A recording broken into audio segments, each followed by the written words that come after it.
Has Xbox won again? Is PlayStation losing big time?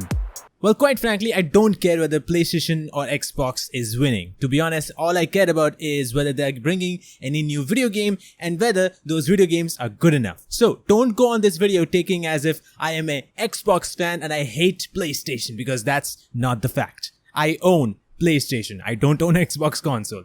Who is losing and who is winning is not the real question right now, but the fact that Xbox is currently providing the best service that PlayStation is just not providing. For those who don't know, Xbox has an Xbox Game Pass, and with the recent E3 showcase, most of the games from Xbox and Bethesda are coming to Xbox Game Pass day one, which means you have to pay a subscription fee which is less than $20 by max to play games like Starfield, Back 4 Blood, Sea of Thieves, all Doom games, and so much more. Getting an Xbox Game Pass can also give you EA Play, which means you can now play EA games, at least most of them, in that subscription service. Although you cannot play the newer EA games fully, you can only play a 10-hour trial for the basic EA Play version. So when Battlefield 2042 comes out, if you guys have Xbox Game Pass, then you get EA Play, which means you can get 10-hour free trial of Battlefield 2042. Now, having this Xbox Game Pass doesn't only let you play these games, but it will also let you know whether it is a game that you want to play, or is it a game that is worth it to buy, or whether you can play this game in your system currently. Along with EA games, you have a lot of Microsoft games as well as Bethesda games that you can play in Xbox Game Pass. It's already listed there, and there's so many more coming this year as well as next year that you can play day one on Xbox Game Pass. Well, that was all about what Xbox Game Pass has and what kind of benefits you can get. Well, now let's talk about pricing. The Xbox Game Pass base subscription per PC and console is $10 per month, and those are separate subscription. But with this, you cannot play any online games since you don't have Xbox Live Gold. This is where Ultimate subscription comes into place. So now you can buy a Ultimate subscription, which gives you the subscription for PC as well as for console, and it also gives you Xbox Live Gold, which means now you can play multiplayer games. Now with any of the Xbox Game Pass subscriptions, you can get EA Play for free, which means now you can get to play EA games as well. Now, even more interesting thing is that Microsoft sometimes have these amazing offers in which you can get Xbox Game Pass Ultimate for 3 months for only $1. And they run this offer multiple times a year. So with this, you can get 3 months of Ultimate subscription for just $1.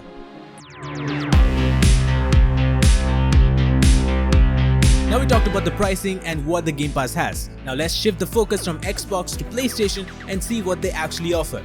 Well, they offer absolutely nothing. I'm just kidding. Okay, I'm just kidding. PlayStation does have a PlayStation Now subscription similar to Xbox Game Pass, and even same price as the base version, that is $10 per month. They also have a 3-month plan and I think a 6 or a 9-month plan. PlayStation also has PlayStation Plus, which you definitely need if you want to play multiplayer, but there is no such offer which mixes PlayStation Now and PlayStation Plus, whereas Xbox has an offer that is the Ultimate subscription where you get Xbox Live so that you can play multiplayer games. Now talking about the amount of games, PlayStation has more games. Technically, PlayStation right now has 800 plus games, whereas Xbox has 330 plus games that you can play. However, there's a catch. In PlayStation, out of 800 plus games, you can only download 400 plus games, and the rest of the games are streamable. So taking that into consideration, you can see that PlayStation Plus and Xbox Game Pass are somewhat similar in terms of amount of games. Now for the rest of the games that you can stream, well, those are games from PS3, and it's unfortunate that you cannot download it because you have to stream it. Now streaming is horrible in PlayStation because you stream at 720p, and as well as it's muddy, and because if you don't have a strong internet connection, it will play horribly, and most of the time it does because there's not a strong internet connection right now that you can play that game without any issues. Although you can play it, but there will still be issues, which is terrible because you're not playing at the highest resolution anyway, so it doesn't look the best. Now in comparison to Xbox Game Pass, you don't have to stream anything at all.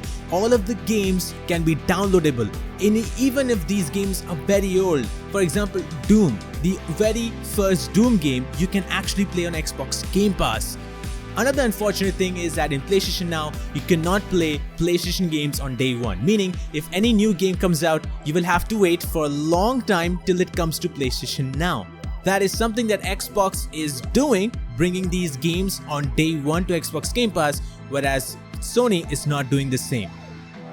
Now I know I talked a lot of negative points about PlayStation Now, but does that mean PlayStation is bad? Hell no! PlayStation is amazing! PlayStation has some amazing exclusives, and to be honest, 99%, or I will absolutely go to 100 even, games that comes out from PlayStation exclusives are amazing and terrific. The only difference between Microsoft and Sony right now is that Microsoft is willing to bring gamers literally together.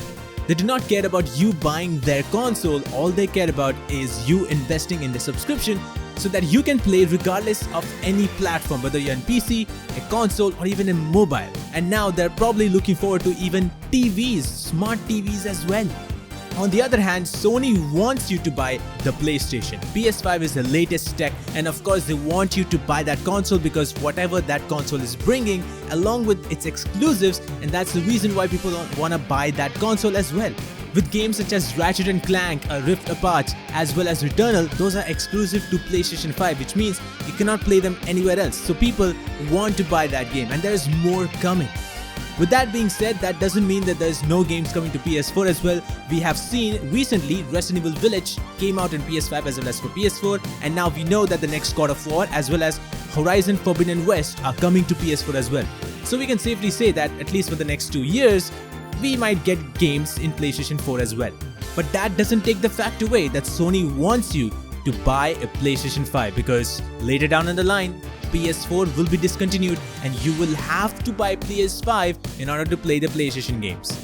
Now, if you talk about Microsoft again, they don't care about you buying the console. If you don't have a good enough PC that you can run Forza Horizon 5 on the highest setting, well, you can consider buying Xbox Series X or an Xbox Series S if you want to. Well, all of this is good, but why should one buy an Xbox Game Pass subscription instead of buying the game like in full price? Well, that's a pretty good question, because the only way you can play games using Xbox Game Pass is if you continue paying the subscription fee every single month.